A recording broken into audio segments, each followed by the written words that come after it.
The left is denouncing the strike, the neocons are worried Trump won't manage it correctly, and everyone is arguing about whether it will succeed, all assuming the same thing about what success means. What none of them understand is that the president's policy is a rejection of more than 100 years of geopolitics, what's known as the Great Game. In this video, Susan Kokinda breaks down the reactions of the foreign policy establishment to the shift in the US-Iran relationship. We will also look at the principle of vision-inspired innovation, for where there's no vision, what is labeled innovation is doomed to fail continuously. Let's get into the details. John Bolton suddenly sound the alarm about the president who finally did it. Politico's headline read, "John Bolton sounds the alarm on Trump's Iran gamble." And here's what Bolton told News Nation. We can't get a completely straight answer from the president what his objective is. He says, with one set of remarks, it's regime change. And that, by the way, is my preferred objective. I'm entirely in favor of it. But then says in other remarks that this could be over with in a couple days. If this turns into a one-and-done operation, 2, 3, 4 days of strikes, and then President Trump says, okay, opposition, over to you, there's not going to be regime change. Bolton's complaint was echoed across the British press and the foreign policy establishment. It's that the president is not on board with their policy of regime change. Chatham House, the intellectual arm of the British Foreign Office, chimed in, saying, "You don't do regime change from the air. No strategy can't be done from the air." That was the expert consensus over the weekend. Then on Sunday, President Trump sat down with The Atlantic and said this about the Iranians. "They want to talk, and I've agreed to talk, so I will be talking to them. They should have done it sooner. They waited too long."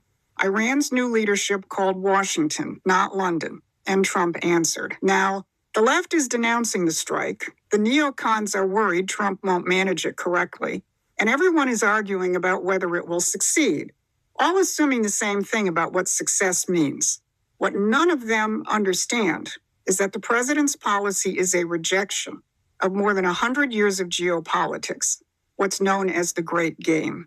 And key operatives of that Great Game, like former Prince Andrew, are now on the chopping block, and that is not a coincidence. I'm Susan Kokinda, and I've been tracking how British geopolitics has subverted American foreign policy for over a century. That is, until now. So let's be precise about what Bolton actually said. The Politico reporter asked Bolton, "Do you think the president and his team have fully considered all the consequences?" And Bolton said, "It would be different from his normal behavior, to say the least, because he doesn't particularly think strategically. He can swing wildly on a given issue in the course of the day, and he's obviously swung all the way from where he was in the first term to regime change, and he could swing back." But Bolton's fear isn't that Trump acted. His fear is that Trump might not finish the job on Bolton's terms, because what he means by strategic thinking is committing the U.S. to a fully managed regime change architecture. Transition teams, Western-approved successor networks, in other words, replace one controlled regime with another, and Trump is not using that playbook. Now, here's Ann Applebaum, who's got one of the most severe cases of TDS, writing in The Atlantic on the same weekend. Trump has no plan for the Iranian people. Now, apparently, Ann didn't read what her own publication was about to print, because the man she said had no plan had already agreed to talk to Tehran. So one of the flagship journals of the foreign policy establishment ran both pieces in the same weekend. That tells you everything about the state of expert opinion right now. Then along came Bronwyn Maddox, the director of Chatham House.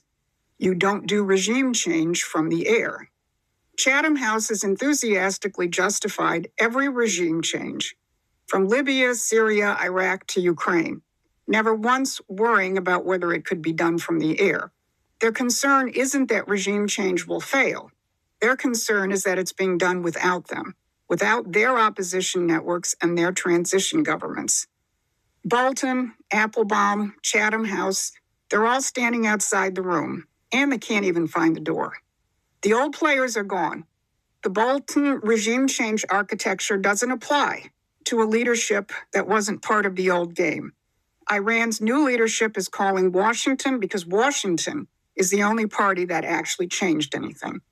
The British have played the great game in the shadows for over 100 years. Now it's in the open, and it's being stymied.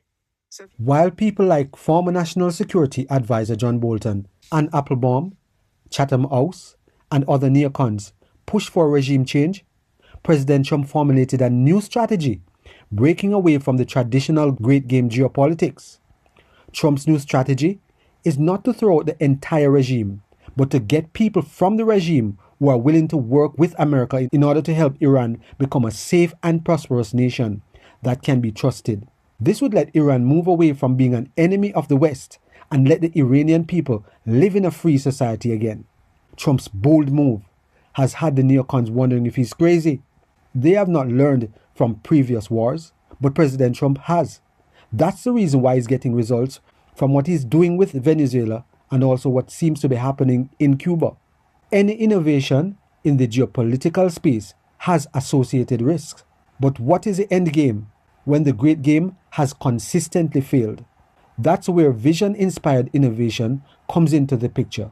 It helps us consider a vision-oriented end game that serves the needs of the people.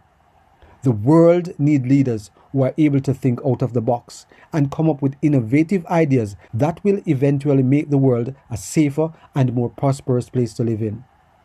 If you value leaders who apply vision-inspired innovation to solve big problems instead of repeating the same old failures, hit the like button, subscribe for more on real leadership principles, and share this with someone who appreciates the need for principled leadership in political action.